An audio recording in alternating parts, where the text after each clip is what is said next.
दादी जान नायाब की वजह से काफ़ी ज़्यादा परेशान हो चुकी हैं क्योंकि वो देख रही है कि ये लोग तो मेरा ही लिहाज नहीं कर रहे। मेरे मुंह के सामने उसके मुंह पे थप्पड़ मार दिया है।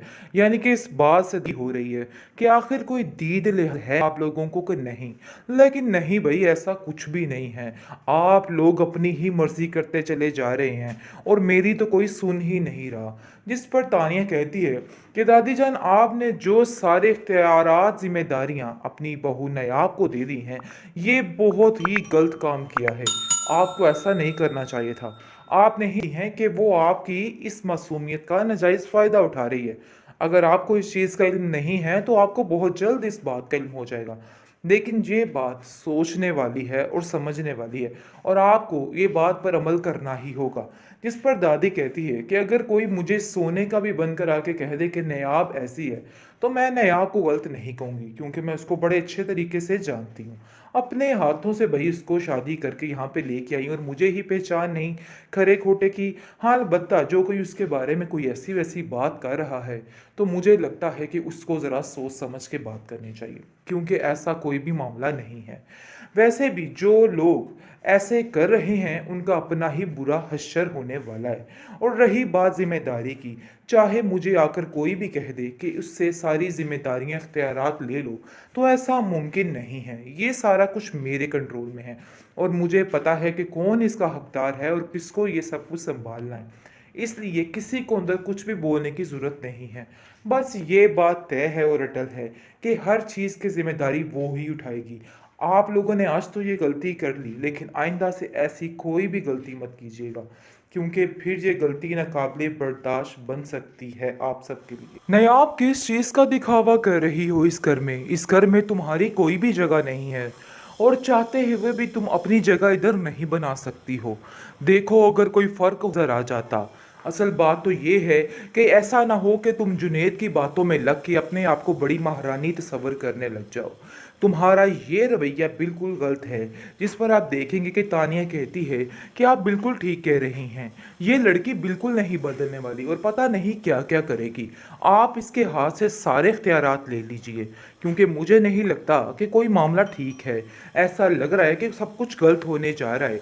यानी कि तानिया बुरे तरीके से दिमाग भर रही है अपनी सास का, और कहती है कि बात कीजिए दादी जान से कि सारे इख्तियारात उससे ले लिए जाएं, क्योंकि मुझे नहीं लगता कि कोई भी मामला ठीक है। जिस पर आप देखेंगे कि नयाब कहती है कि मैंने कौन से आप लोगों के इख्तियारात को छेड़ा है, मैंने तो कभी किसी चीज़ का नाजायज़ फ़ायदा नहीं उठाया है। अरे एक बात की थी सीधी सी, लेकिन आप लोगों ने तो उस बात का तमाशा ही बना के रख दिया। ऐसी तो कोई बात है ही नहीं थी। लेकिन आप देखेंगे कि वो मानने को तैयार ही नहीं। जावियार कहता है कि कोई ना कोई ऐसी बात तो ज़रूर है, लेकिन इतनी पुरानी हमारी मुलाजमा झूठ कैसे बोल सकती है? तुमने ज़रूर कुछ किया होगा। मुझे पहले दिन से ही शक था कि तुम ये हरकतें करोगी, और देखो आज वही हुआ है। तुमने वही कर दिखाया जिस चीज़ का हमें डर था। जिस पर वो कहती है, मेरा यकीन माने, लोगों की बातों में आके आप अपने आप को इस तरह से क्यों ख़राब कर रहे हैं? मैंने कुछ भी नहीं किया, आपको मेरी इस बात पर यकीन करना होगा। लेकिन निगार कहती है कि वो मेरा बेटा है और मेरी ही बात पे यकीन करेगा।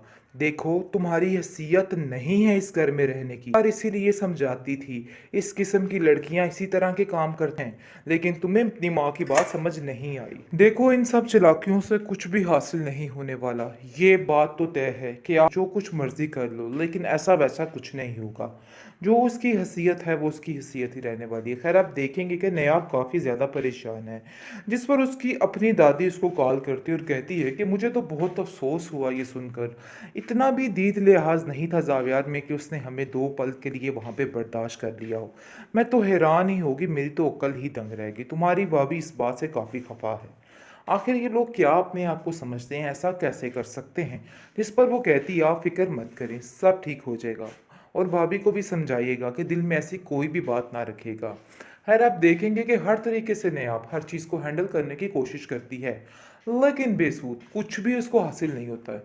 जो वो अच्छा करने की कोशिश करती है उसके बरक्स हो जाता है और उल्ट हो जाता है। इसलिए वो काफ़ी परेशान हो जाती है।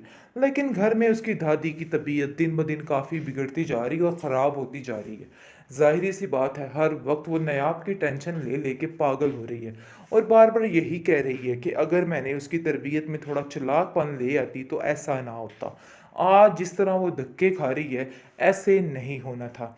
खैर, आप देखेंगे कि नायाब जो है वो दादी से कहती है कि सारे ठीक ही तो कह रहे हैं, आप सारी जिम्मेदारियां हर चीज़ अपने होल्ड में रखें या फिर तानिया को दे दीजिए। वो वाकई में मुझसे बहुत ज़्यादा काबिल है और वो हर चीज़ को बड़े अच्छे तरीके से संभालेगी। आगे से वो कहती है कि ये बात तुमने तय नहीं करनी है, ये बात मैंने तय करनी है और मैंने कर ली है। जो जिसका हक है उसको ज़रूर मिलेगा। देखो, किसी के साथ इधर नाइंसाफ़ी नहीं हो रही है। तुम्हें परेशान होने की कोई भी ज़रूरत नहीं।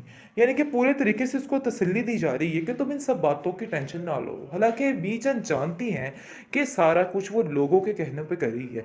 यानी कि दिन दिन ब दिन जो उसके बदतर से बदतर हालात होते जा रहे हैं, उसको देखकर उसके मद्देनज़र वो ये सारी बातें कर रही है। लेकिन आप देखेंगे कि वो उसको समझाने की कोशिश करती है कि तुम बिला वजह परेशान मत हो। ये लोगों का काम है बोलना और ये लोग बोलते रहेंगे।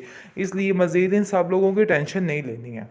खैर, आप देखेंगे कि जुवेरिया कहती है कि इस बात का बदला तो मैं लेकर ही रहूँगी इससे। इसने जो जो कुछ मेरे साथ किया है, इन सब चीज़ों में इसकी गलती है। लेकिन ज़ावेर कहता है कि एक बात मैं आपको बताता चलूँ कि वो जो तुम्हारा रिश्ता ख़त्म हुआ था उसकी वजह ये बेचारी नायाब नहीं थी, बल्कि तुम खुद थी। आगे से आप देखेंगे कि वो अपने भाई से उलझ पड़ती है और कहती है कि आखिर आप भी उसकी ज़ुबान बोलने लग चुके हैं। ये बात तो तय है और ये बात हमें समझ आ रही है। लेकिन वो उसको समझाने की कोशिश करता है कि मुझसे खुद नायला आंटी की बात हुई है, उन्होंने मुझसे खुद सारी बात की है। इसलिए किसी पर बिला वजह तोहमत और इल्ज़ाम लगाने से बेहतर है कि अपनी ज़ुबान को बंद रखा जाए और मज़ीद इस तरह की कोई भी बात आइंदा से तुम नहीं करोगी। चाहे जो कुछ भी है उसका एक हक है इस घर में और तुम्हें ये बात समझनी होगी। आप लोग इस बात को समझने की तरफ नहीं जा रहे हैं। लेकिन जैसे ही उसका दिमाग अच्छे रास्ते पर, अच्छे ट्रैक पर चलता है, साथ ही तानिया और निगार कुछ ना कुछ ऐसा कर देती हैं कि सारा मामला उल्ट हो जाता है और कुछ समझ भी नहीं आती किसी को। खैर, आप देखेंगे कि दादी समझाती है नायाब को कि नायाब तुम परेशान मत हो, देख लेना तुम्हारा जो मुकाम है वो मैं तुम्हें दिलवा कर ही रहूँगी। चाहे ये लोग लाख कोशिशें कर ले उसके बावजूद भी इनको कुछ हासिल नहीं होने वाला। ये बात तो तय है। लेकिन आप देखेंगे कि फ़िलहाल जो मामलात जा रहे हैं उनकी वजह से बेचारी नायाब काफ़ी परेशान है और वो समझ रही है कि बहुत मुश्किल है ये सब कुछ करना, क्योंकि उसको खुद समझ नहीं आ रही है। लेकिन वो इस चीज़ को लेके चलती है और सबकी बातों पे यकीन करती है। यानी कि जैसे जुनैद उसको अपनी बहनों की तरह ट्रीट करके उसका बता रहा है कि तुम्हें थोड़ी चालाकी और होशियारी दिखानी है और उसकी काफ़ी ज़्यादा हर चीज़ में मदद कर रहा है। ये बात उसके लिए काफ़ी ज़्यादा मददगार साबित हो रही है। लेकिन दूसरी तरफ दादी भी हर मुमकिन कोशिश कर रही है कि हर तरीके से इसको सेव किया जाए और इसको थोड़ा होशियार बनाने की कोशिश की जाए।